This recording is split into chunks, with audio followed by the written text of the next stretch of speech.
One day I'm gonna be everything I wanna be. I don't let it get the most of me.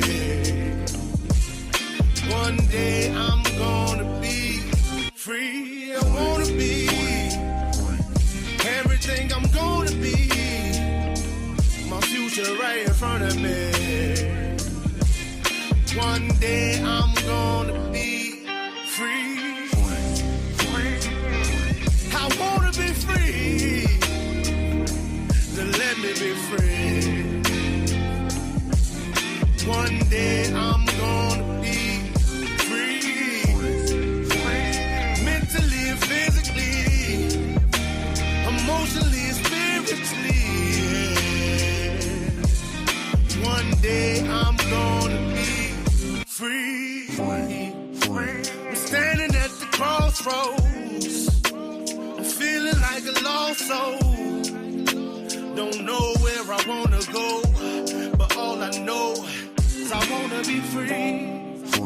They're telling me to let it be, but that just ain't in me, no.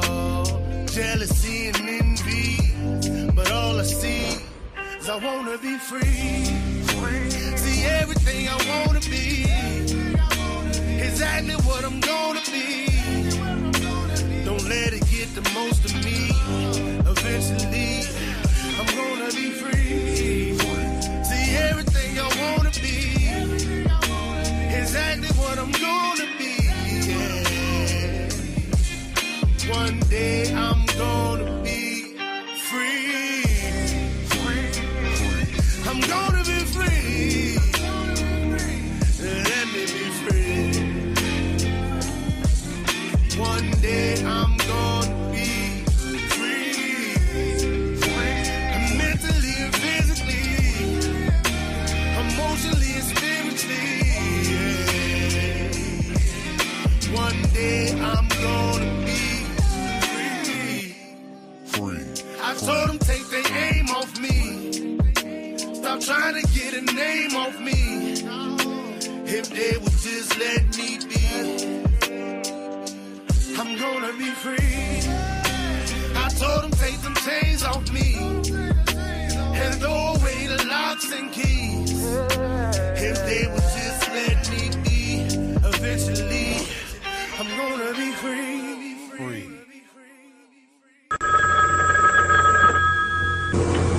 They're back.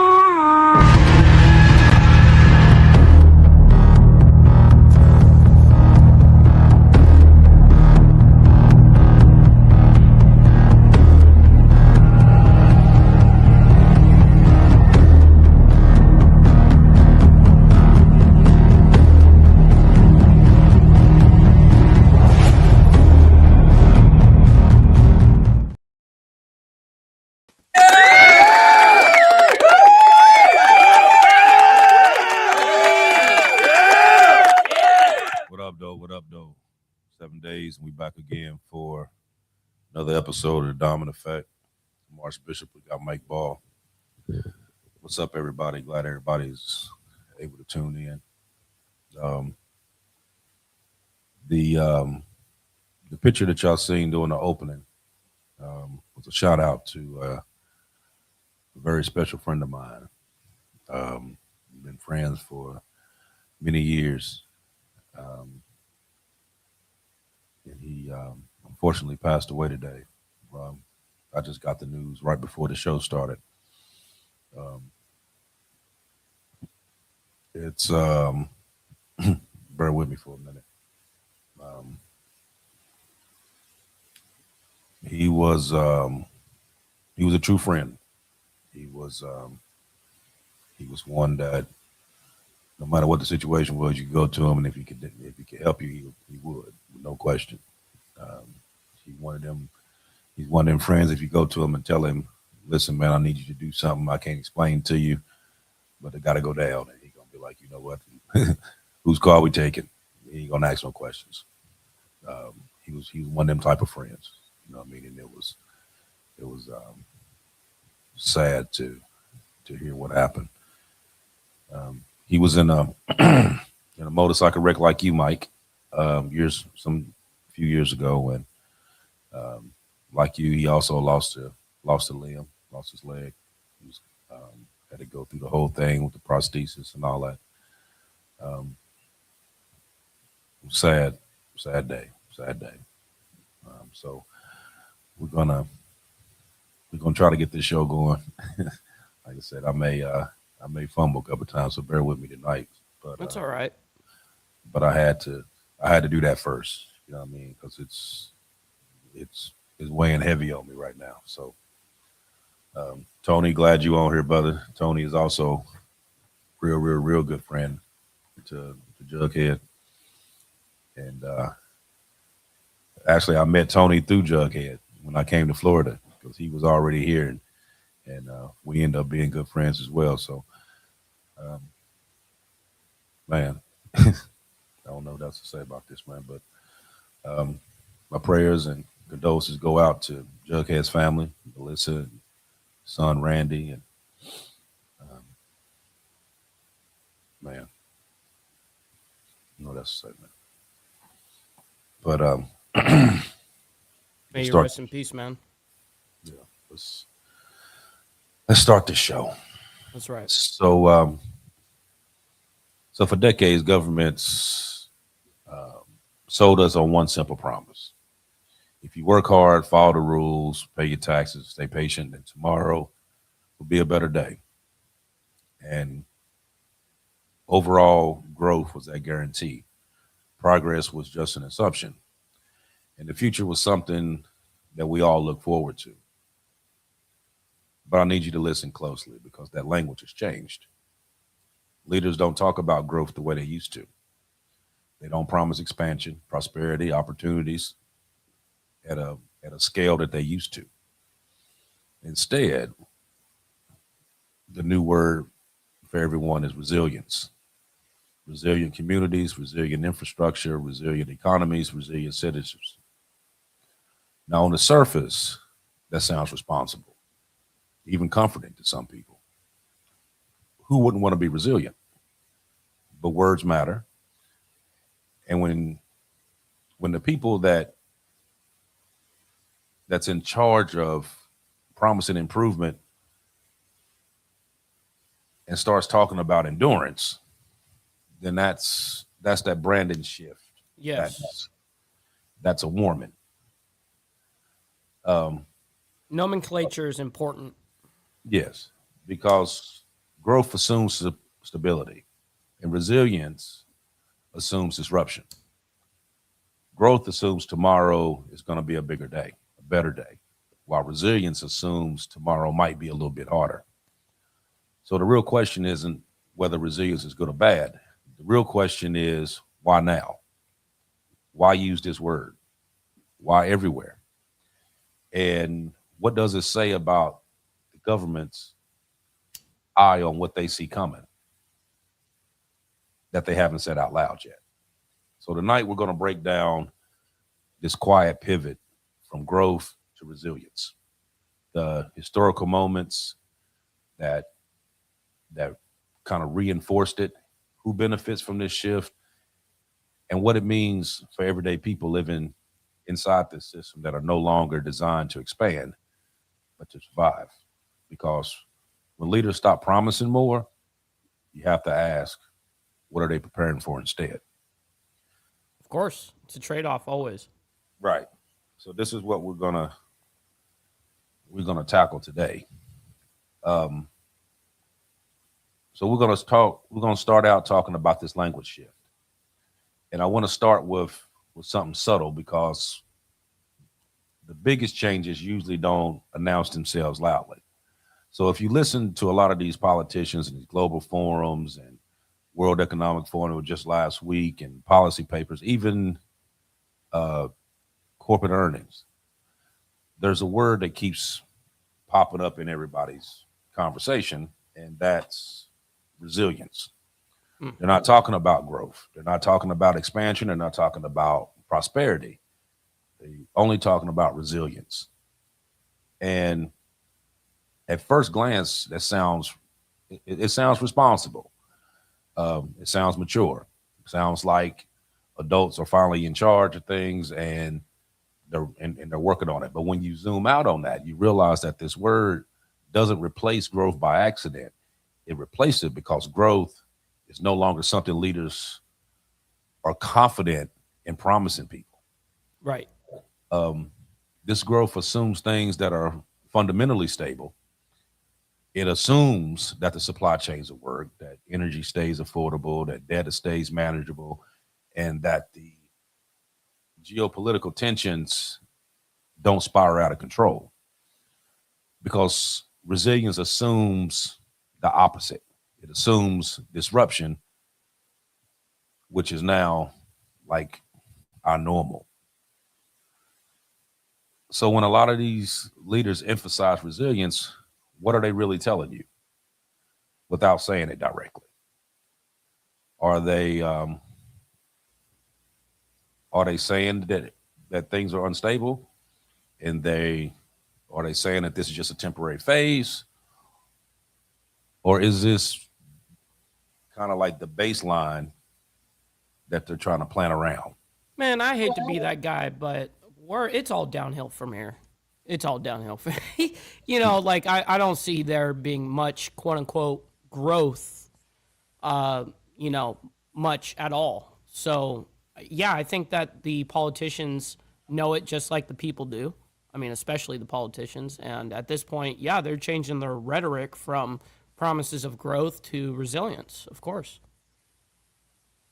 I would Yeah, have to do the same if I was a politician, right? I mean, when you start going into hard times, you got to start getting your people prepared to be resilient.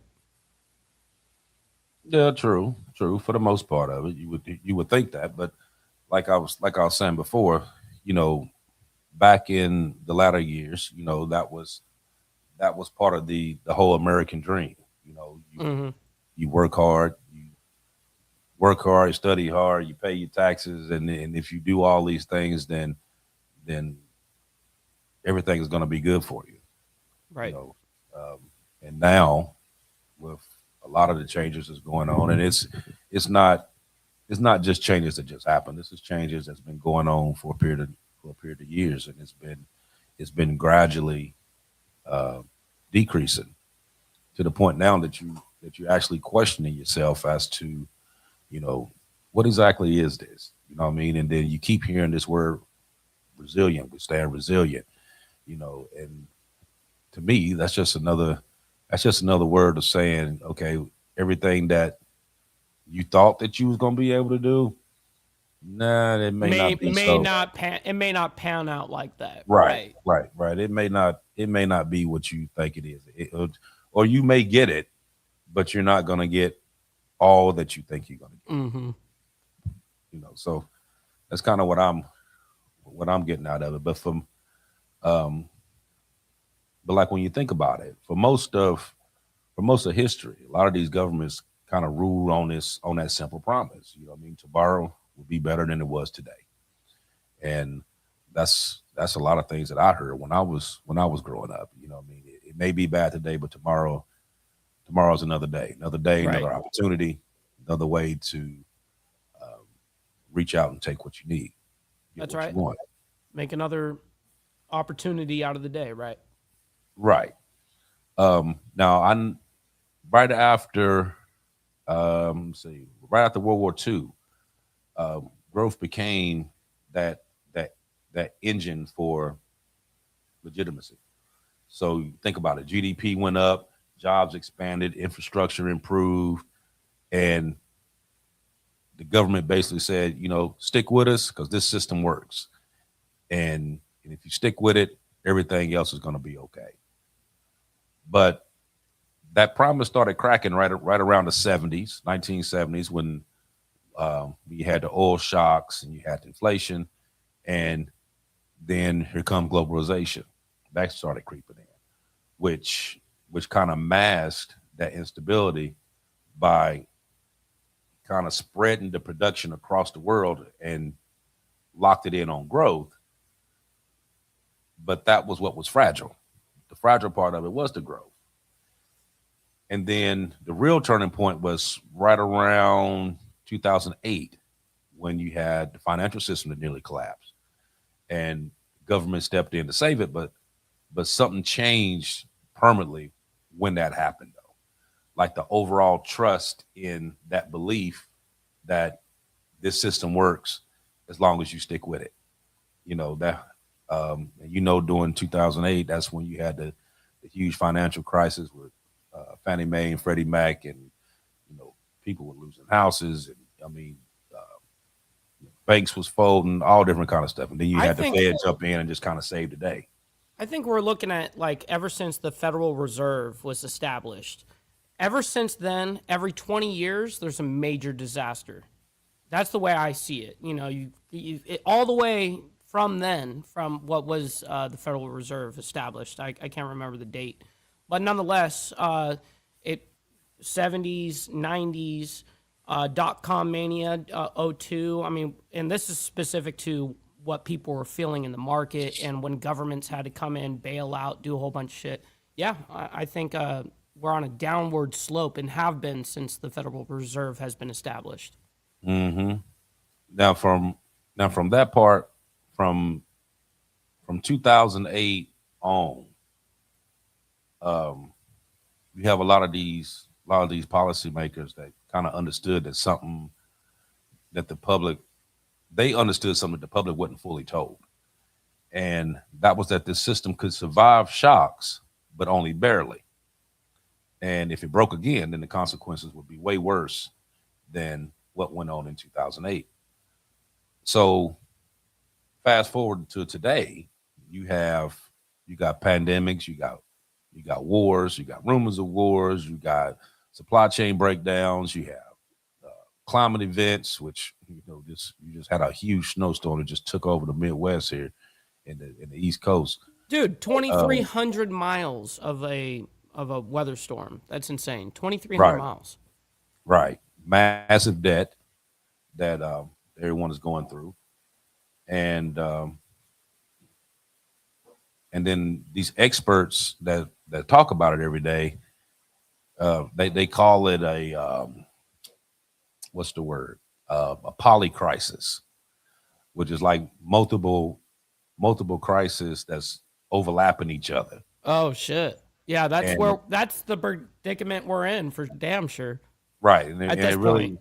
right, and at that point, there really isn't a clear solution to how to fix it.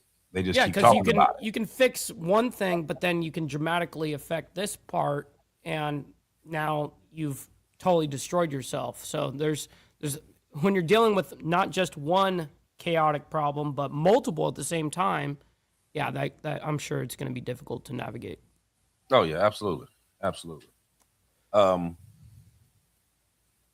Now let's talk about that word resilience and what it really means in the actual practice that they're using it on. So let's translate resilience out of policy language and put it into basically plain English. So resilience means um, building systems that don't collapse when it hits, even if they don't improve.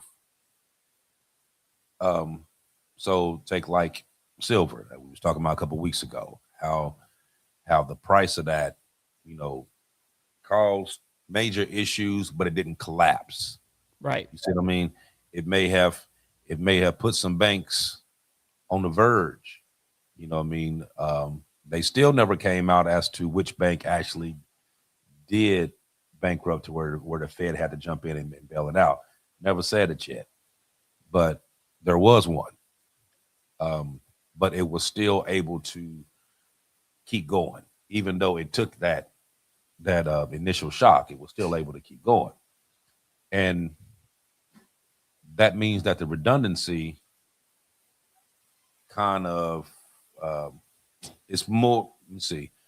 I would say redundancy instead of efficiency. Um, it buffered instead of spread it out. That's basically what I'm saying. Where the endurance instead of progress. Um, but that's why you hear a lot about the energy grids, the food systems, the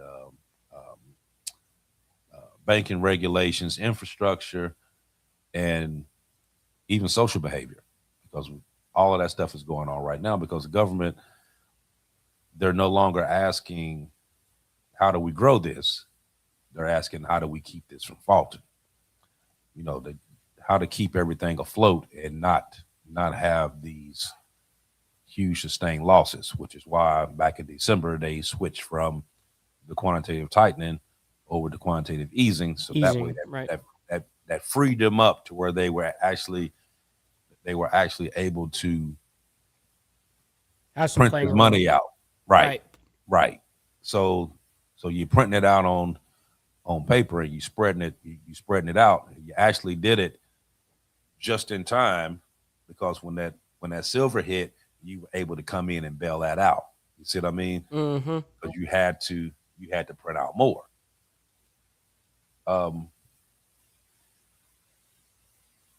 I mean, that further just exemplifies the little graph that I made here. I did show this, I don't know, last week or the week before, but U.S. dollar purchasing power from the start of 2025 to 2026.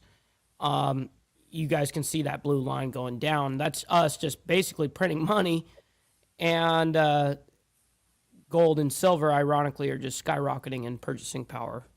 So keep that in consideration. hmm Let me ask you. Let me shoot you a question right quick. Sure. So when you hear these leaders repeat this word resilience, does it sound like responsible planning on their end, or more towards um, their actual lowered expectation? I would say a combination of actually both. It has to be.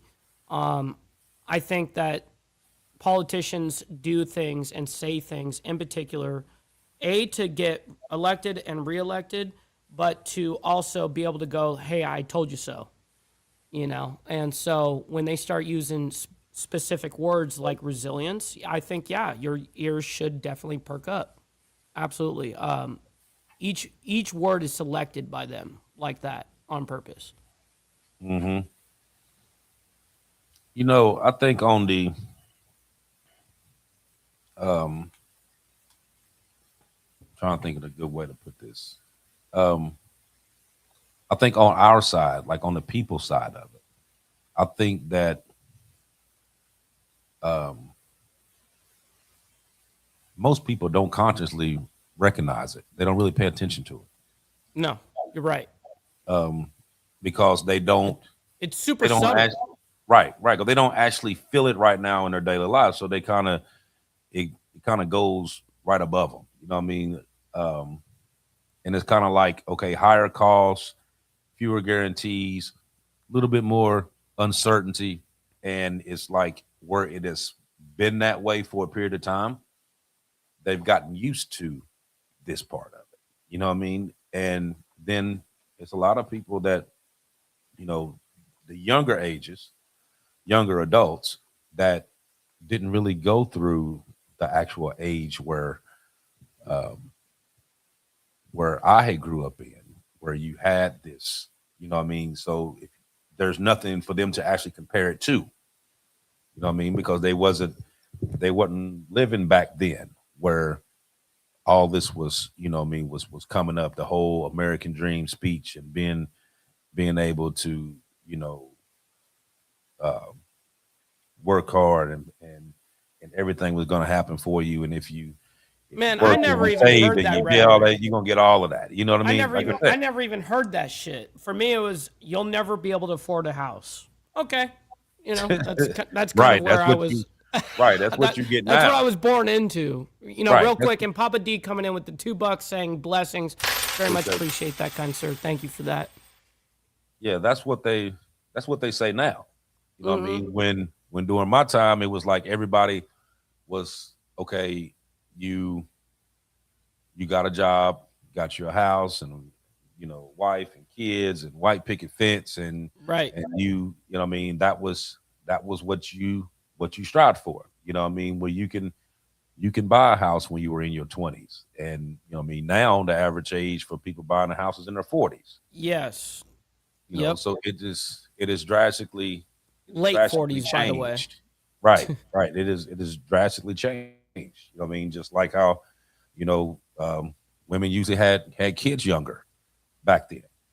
Now, a lot of people don't. A lot of people don't even want to have kids because everything is so high and it's so expensive. They're You really like, can't dude, afford them. I can't. They're like, I can't even afford to feed myself.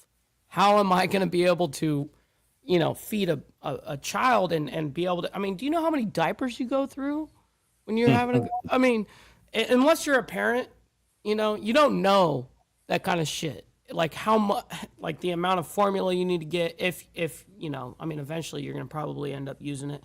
How much baby food in general, diapers. I mean, the cost of living for children is it's insane, actually.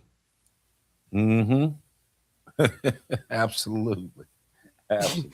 I know all the fathers in here are like damn straight, Yeah, Right. absolutely. Right. Now, I'm gonna tell you how this matters to us regular people. Why does this matter? Because it isn't abstract and this shows up in daily life, whether you realize it or not. But this resilience becomes the goal. The cost is often shifted downward. A lot of us are told to adapt and learn to be flexible, live within your means, and accept the higher prices with fewer guarantees Wait, hold and on. more possible responsibility. You just told like 98% of people that are not willing to do that one very thing, live below your means. That is the biggest struggle for Americans. Period. Right. They Right. just don't know that it's really difficult for Americans. We are a consumer nation. That's all we do is consume everything. So, and also we also have a little bit of a chip on all of our shoulders. Like, hey, I'm living this kind of lifestyle. I've got this kind of car. I've got this kind of house. I've got, you know what I mean? So you have no point to prove to anybody. This is survival, baby. Fuck all that nonsense. Right. Okay, now think about this part though. So at the same time of what you just saying right there, you got these institutions that get insulated. The banks get their buffers, corporations get the bailouts, um, the government expands emergency authority. But what do you get when you above your means? Or you done maxed out your cards, or you know, Mm-hmm.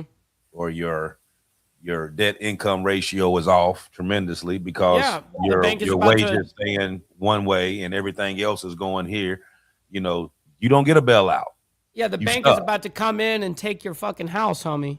Right, right, Yeah, right. The you're same bank, one payment away from them taking your whole existence away. right. And that's actually how it really is. Right now, there's studies that's Yeah, saying there that ain't no the bailout for average that shit. household is basically one paycheck away from not having anything. Because Total a chaos. lot of people are living paycheck to paycheck right now. You know Yep. what I mean? And they've been doing it for a number of years now. And like I said, where you do it for so long, it becomes normal. You know what I mean? It's normal to, you know, work, get your check, look at it, hand it off to somebody else. Because Totally. you know what I mean, you sit here and work for 2 weeks and you like, oh man, I done put in 80 hours this week, and taxes hit you for part of your overtime, and then the rest of it going to your bills. And now you're sitting here like, okay, well, I'll get another check in 12 days and I'll see what I Yeah. can do then. You know what I mean? And in the meantime, you robbing Peter to pay Paul, not paying Totally. this bill to pay this over here. Okay, I'm not gonna go shopping this week because I gotta pay this light bill this week, and I gotta pay this, and I gotta pay this, and I'm not gonna have money for this. So, I'm gonna get a little something, but not as much as I wanted to. You know what I mean? Everything you start putting priority to what's important, and the other stuff just kind of goes to the wayside. You know what I mean? And we've gotten used to that. Totally. We're extremely comfortable the way that we are, and also something that Steve Easy says here. A lot of people are also afraid to take a chance to make a better life. They are content with their safe life, and I have to agree with that to a major. I would say I agree, but there's also people that are trying their absolute damnness to just make it by, and they can't. And so I know oftentimes the guy that does the hardest work gets paid the least, unfortunately, and I think that's a fucked up dynamic that we've got. Now, here's where trades come in, trades, electricians, plumbers, all these things. These are kind of avenues that you can do some hard work and get paid decent, So I think that people need to focus what they're comfortable with and go into, it's kind of like what men have always done. Follow where the money goes. Wherever the money is, go make that money over there. It's always the way of history. Right. Well, I know back years ago, like I said, electricians, plumbers, machinists, welders. I know you won't know about this, but Boilermakers, they made huge money.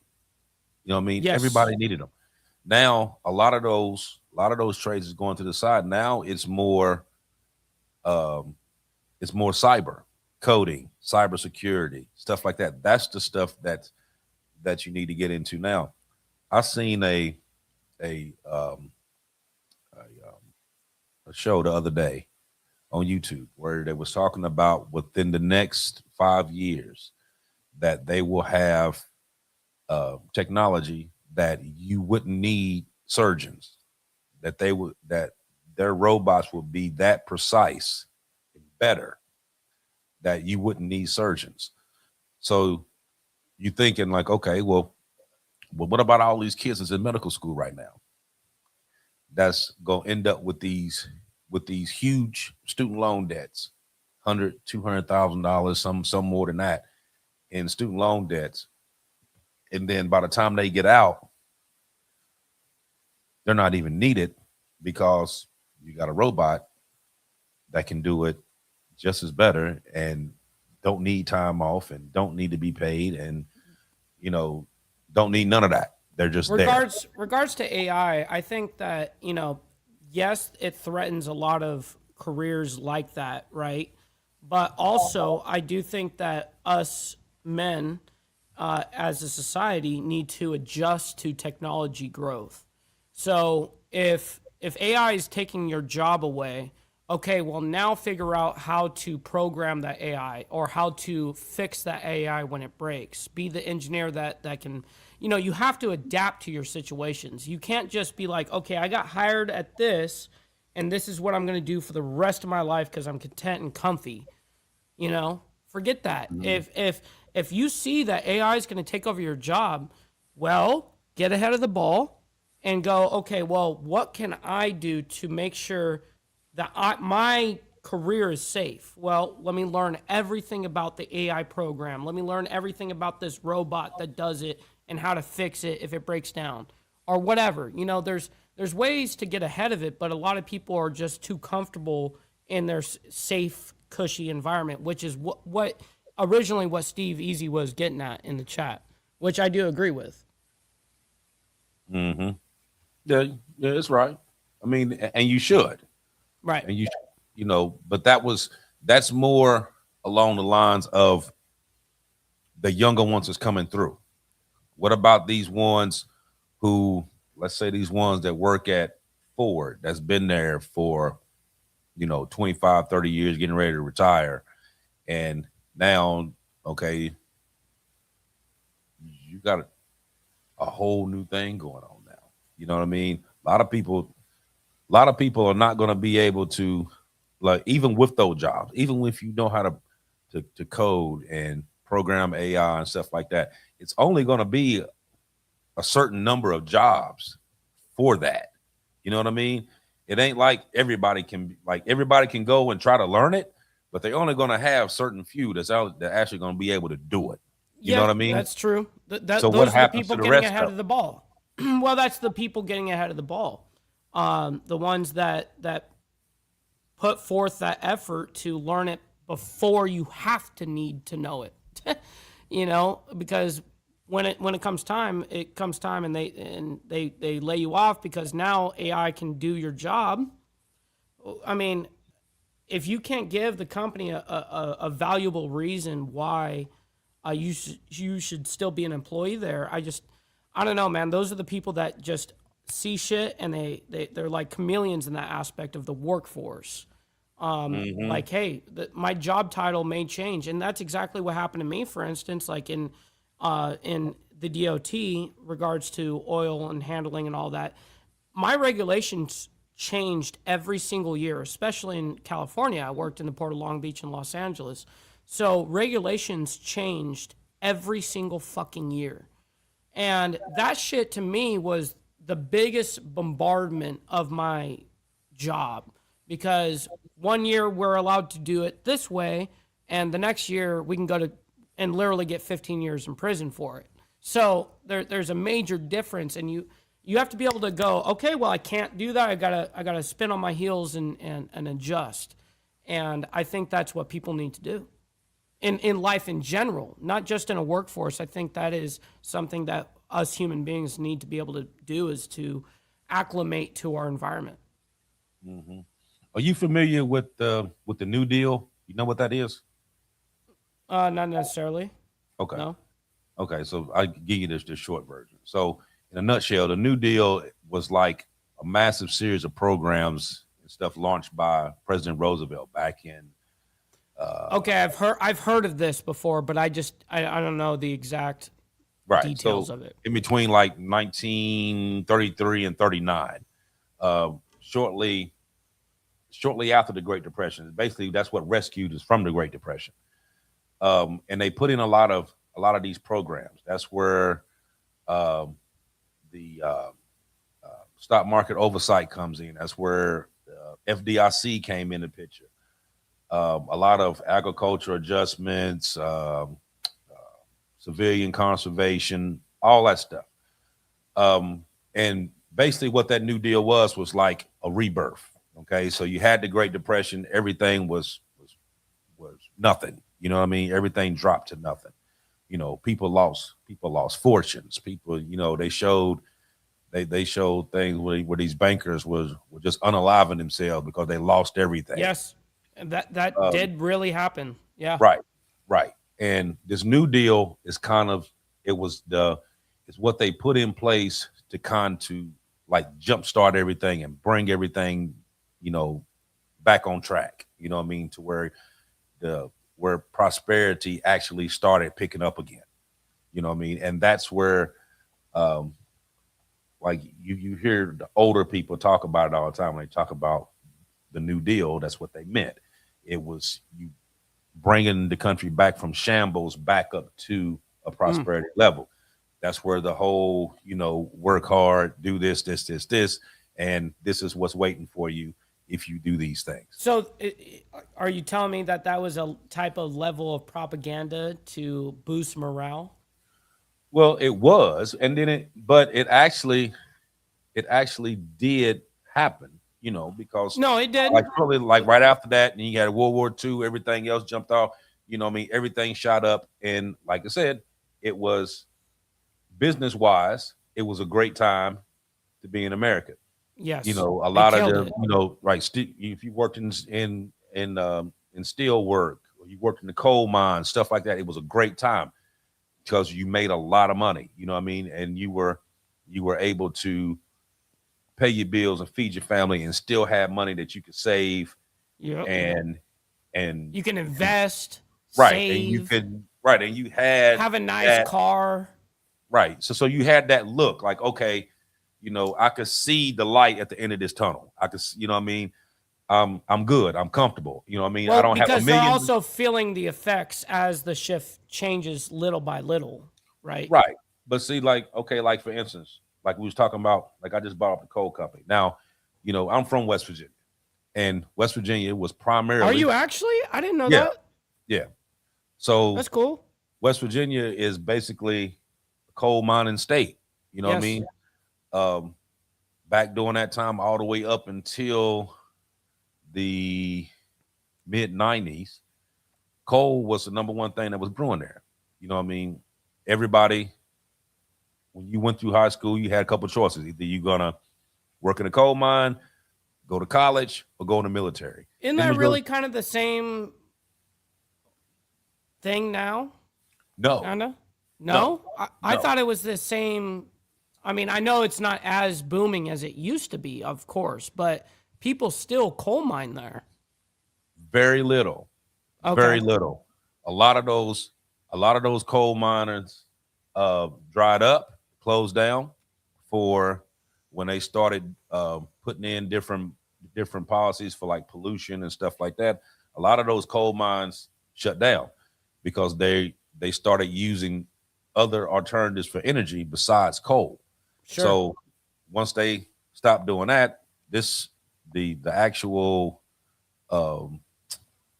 production that they needed dropped down tremendously. Then they started doing what you call mountaintop removal, where they were, instead of going miles under the ground, they were just chopping the tops of the mountains, pulling the coal from there. And then you started fracking and all the other stuff. Right. They were trying to do other different ways to be able to get the coal besides going down, miles down up under the ground, and you risking, cave-ins, all that stuff. I mean, I know there's a lot of people that died under the ground. Yes, 100,000%. Many folk songs about it too. Right.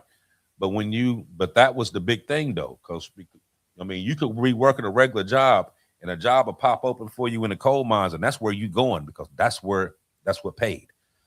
That was stability for everyone that lived in them little coal mining towns. You know what I mean? And one of the towns the town that I was raised in was a coal mining town. My grandfather was a supervisor at the coal mines. Damn. So it was so that's what kept the economy booming in those areas, because you worked in those coal mines. Now, when those coal mines dried up, those towns dried up as well. Of course. So you go through those towns now, and it's like look at Montgomery. Look at Montgomery, Alabama. They used to be that's the capital of Alabama right there. Dead city. There's no aside from the State House being there, aside from the State House being there, everything else there is shit. Everyone abandoned it, because it's like there's no money to be made. So us men need to go where we can make money. Right. So where I was going with that was that you had that rate of prosperity, where, those particular jobs, even though it was a dirty job, it was a nasty job, it was a hard job, but hardcore. You still seen light at the end of the tunnel. You were able to, buy a home, you were able to get a car, take care of your family. Well, you're getting compensated fairly well for the risk, the risk and the reward. You're not necessarily you're not a millionaire. I'm not trying to, but at the same time, you're able to afford a house. You're able to get groceries for your family and have a family and stuff like that. So yeah. I think those kind of opportunities are slimming down for sure. Exactly. So you went from that level to now you work in 2 weeks, you get your money. Like I said, you looking at it and you sitting here trying to figure out like, okay, what all I need to pay compared to what I have here. And by the time you done, you broke. You don't have nothing to put in savings. You don't have nothing to put, even if you didn't put money in the bank, you don't have nothing to put into it anyway. You done gave everything you had away. So now you in this process where you learning to cope. Yes. With what you have. Facts. That's literally facts. That's the whole thing I was talking about, dealing with this resilience. You went from one level to now is just, okay, I'm just getting by. I'm learning how to cope with having less and being able to still do what I need to do and just not have it over here. Yes. You know what I mean?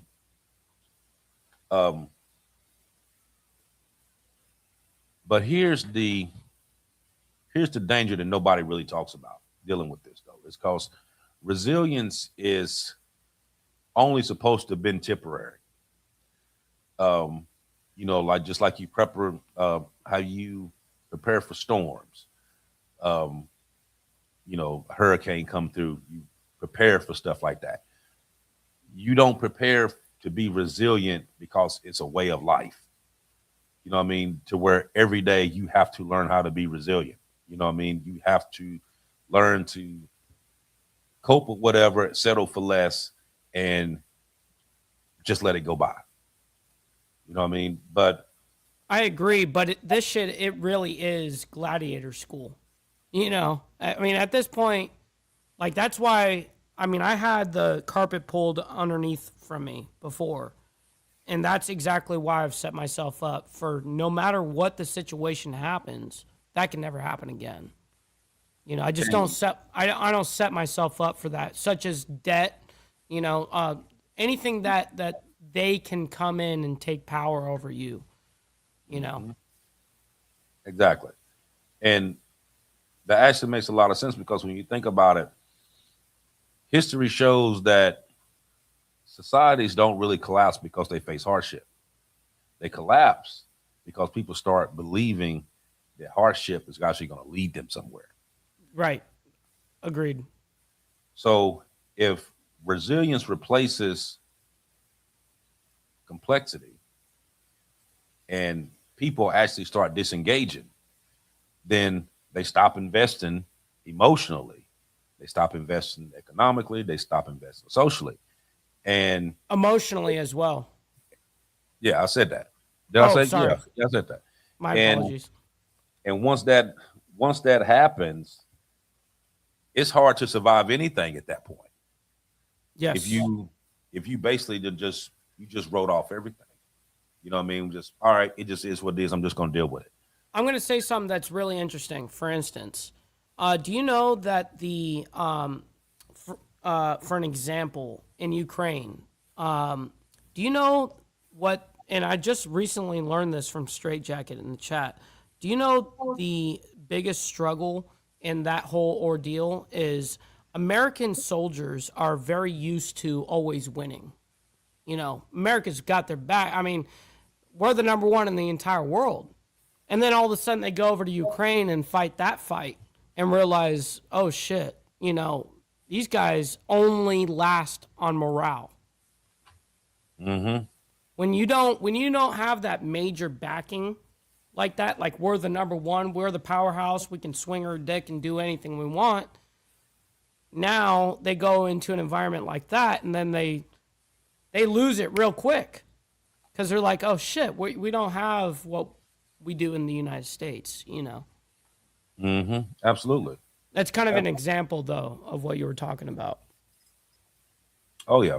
I mean, and there's when you somewhere that you in a place where it's a completely different culture, and you sit back and you look at everything that's going on there, and you like, wow, this ain't nothing like what we got. I deal with over here, right?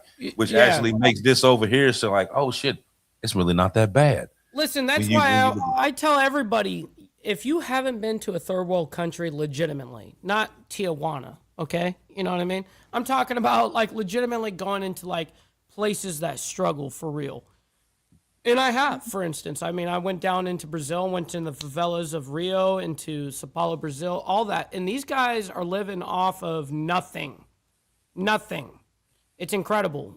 Even what they live in is not government approved. I mean, at any time they can get taken out. I mean, they're building shit on the mountaintops of shit that could just fall, because nothing's been approved. I mean, yeah, it's kind of crazy. I think that people should go into these environments and actually experience for themselves the treatment and the difference of humanity in these countries, because it's brutal. It's nothing like the United States. People kind of get this misconstrued notion because we've got such a safe bubble, and then on top of that, social media exemplifies all this bullshit.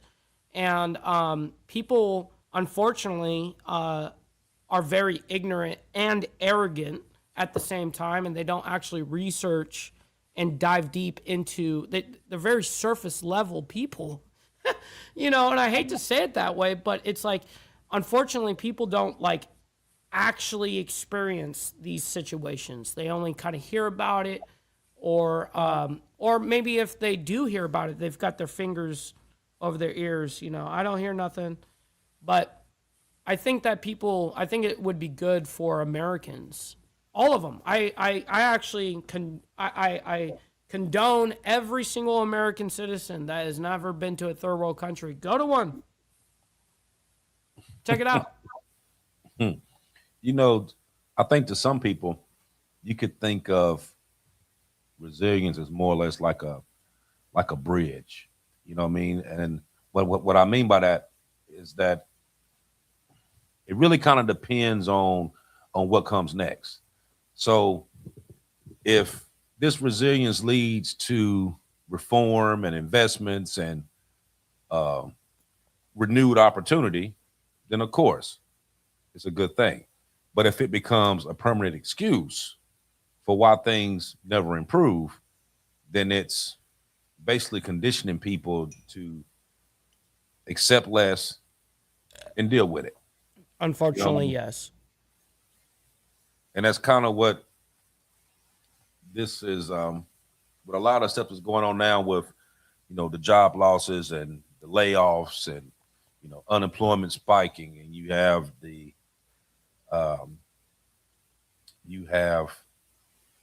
thing with the interest rates is it's going to fluctuate. You don't know what that's getting ready to do. You don't know what the housing market is actually taking a hit. I seen a thing today where they had buildings that was valued at like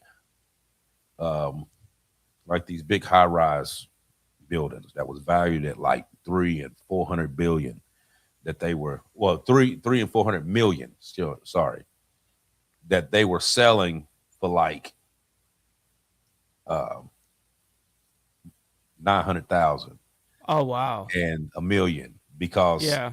the value was here, but they only getting this. So the actual investors and stuff for those buildings were losing their ass because they were selling these buildings and they wasn't making no profit off of it. I mean, listen, man, like even my parents' house in California before they moved here, the house was on the market for like almost a year. You know what I mean? Their house was super, I would assume, overvalued, and it took forever to sell. And that's why I think that's another thing to consider when people think about like investing in property and stuff like that. Here's the difference that I do tell you. Property is not only a liability in the aspect that you need to have insurance and you have property taxes you got to pay nonetheless. You just have to consider property as a whole as it can be an absolute liability. So just if you buy $1 million of gold right now, and that's what you have in your possession, and you have $1 million property, I can sell that $1 million worth of gold right now and get that $1 million right now. I mean, that's literally the difference between, you may have on a minimum scale 90 days of your house on the market. Let's say you shoot the shit and now all of a sudden you can't afford life, you can't feed your kids, whatever the case is, and you've got to sell your house. That shit, minimum 90 days. I could take my gold and silver right now to anywhere and have that shit sold today. Mm-hmm. Oh yeah. I mean, that's a different type of liability, though, of how long it takes you to sell it. Right. And I even seen some stuff today where it was telling you that you needed to take your liquid money and not put it in the banks, to put it somewhere else, because they're talking about these banks are getting ready to take a huge hit, and they're going to take a hit to the point that they're going to have to use the money that they have to bail themselves out of. So when that happens, you lose your money. And if you have more in your account than what the FDIC will Correct. cover, you're Which going is to be what, 250,000 or right, right. 150,000, something like It's that. Yeah. 250. And if you have more in your account than what the FDIC will cover, then you won't get that back. Right. So if I've got $1 million, 250,000 of that is secured. They'll insure, quote unquote, that 250,000, but your $750,000, see you later. Right. That's why these people with major wealth don't necessarily stockpile their money in all one checking account, for instance. Mm-hmm. Yeah. So that's what I've seen this morning in one of the episodes that I was watching. They were talking about this. They were saying that if you did have liquid asset, put it into something else, because if this takes a hit that they were talking about that's going to happen, and you seen today, you just sent me before the show started how much silver then jumped up. You know, I mean, when we first started telling people on this show about buying silver, silver was running roughly like $20 an ounce. When we first started talking about it, telling people to buy silver. And now it's what, 116 an ounce now? Yeah, I'm going to pull it up right now. I'm going to pull it up. Just give me a sec. It'll take me a second to find it on the website. Yeah, so it done jumped up from $20 to 116 in a little less than a year. Silver hasn't ran that high. In fact, it ain't never ran that high. And it's steady climbing. This is spot right now for silver. $118 right this second. Mm-hmm. So, it was 116 earlier. Now it's up to 118. So it went up $2 more bucks for the time you just... In 1 hour since we've been on the show, it went from 116 to 118. Mm-hmm. 1 hour. So the ones that's listening that actually took heed to what it was that we told you. Look at gold. Your silver has jumped up. Right. In 1 day, look at this. Is in one day, a single day graph right here. Here, let's go to 1 week.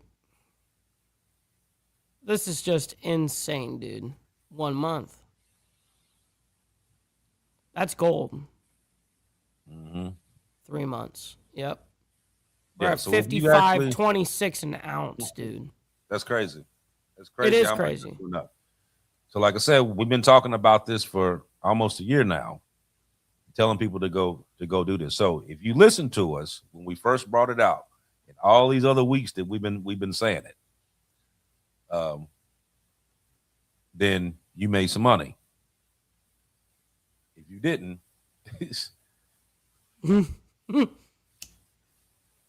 you need to get it while you can, because it's gonna keep climbing. From the looks of it, it's not gonna stop anytime soon. It's gonna keep climbing. There's nothing stopping this train right now. Right. So you can get it. All governments around the world have tried to stop this train. It's failed.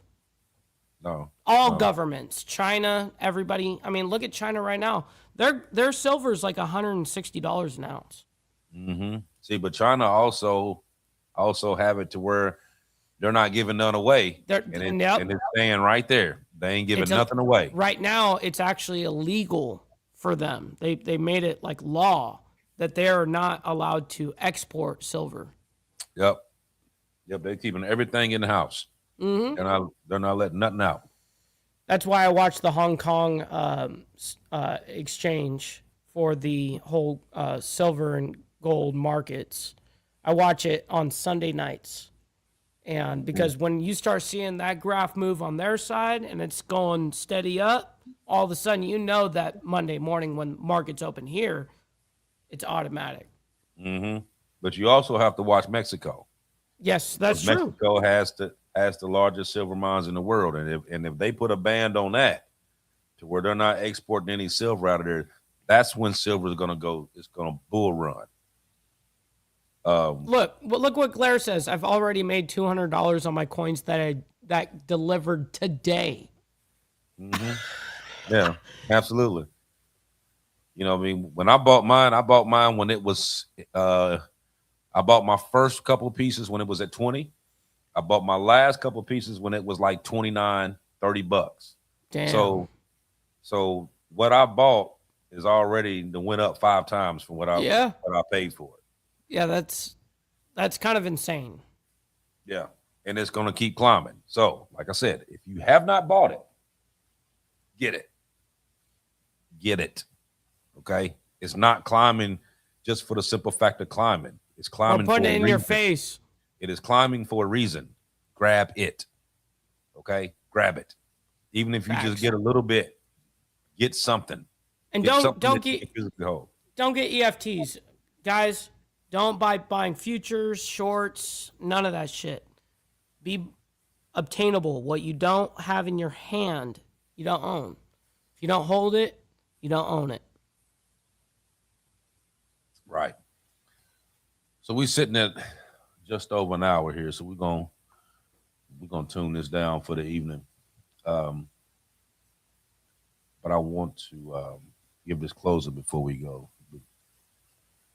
Um, so I need y'all to remember a few things. Number one, resilience isn't a lie.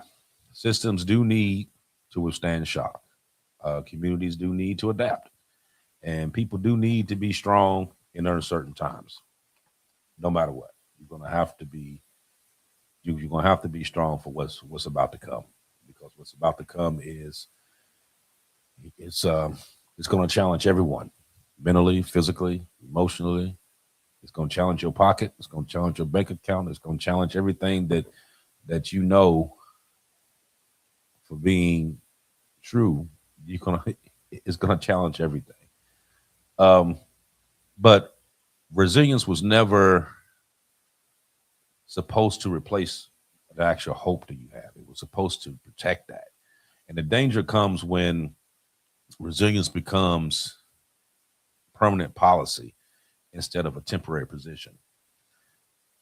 When crisis language never ends, that adaptation replaces the aspiration.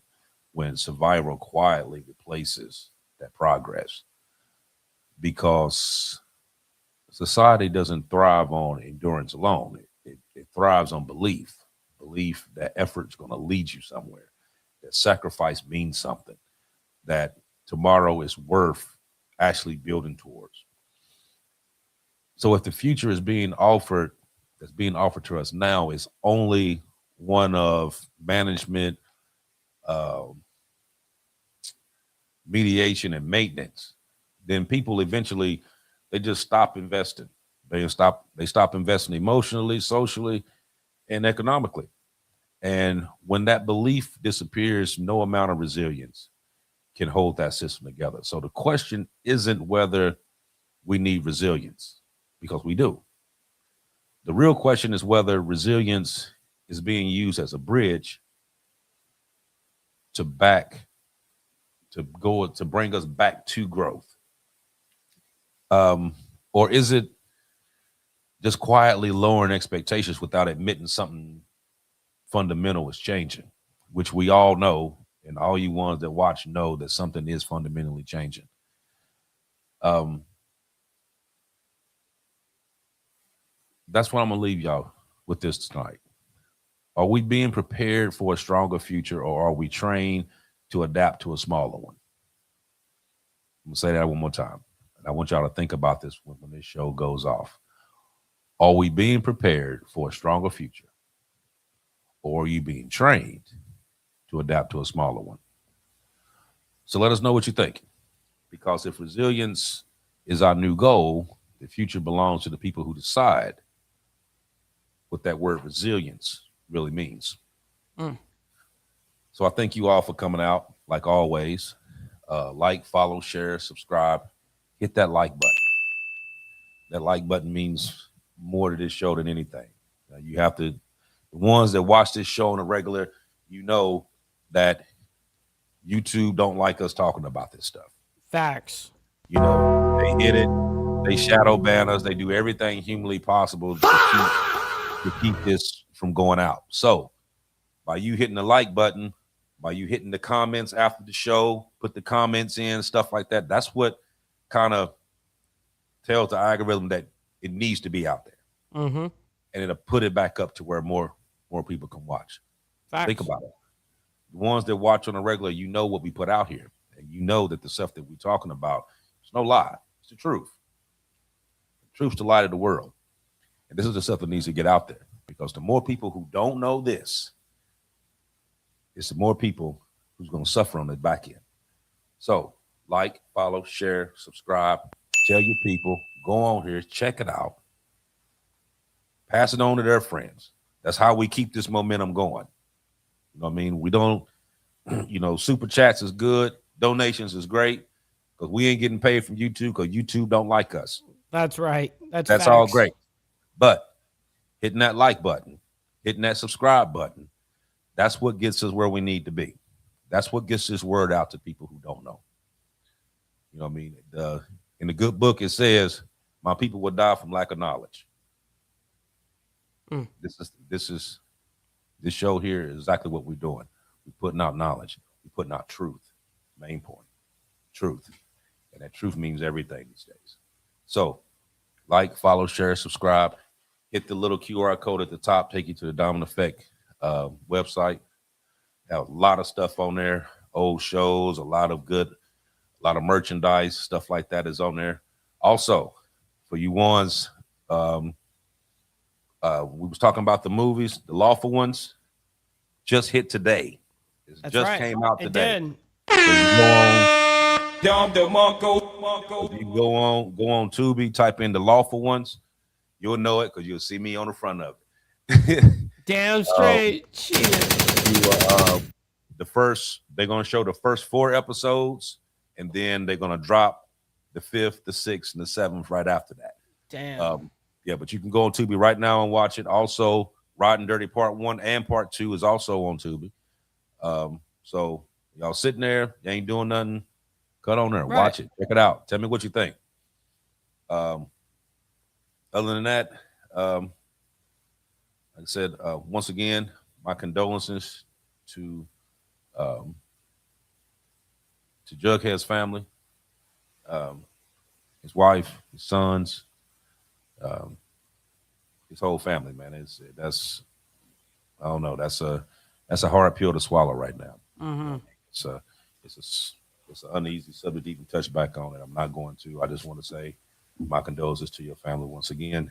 Much love to y'all. I'm here if you need me, Melissa. Just give me a call. And everyone else, I'll see you in 7 days. Go ahead, Mike. Well, I hope that we did, honor your brother on this episode, and my condolences to Jughead's family and to you, AB. I know you're real close with them. So, listen, man, if you guys are here on my side, stick around. We're going to be rating our buddy Sick Bastard. He's live on his own panel right now. Make sure you guys let him know we're coming through the raid, as well as hit the like button on both mine and Archbishop's side. I really appreciate your guys' engagement, and we'll see you guys here in 7 days. Much love, honor, respect to everybody.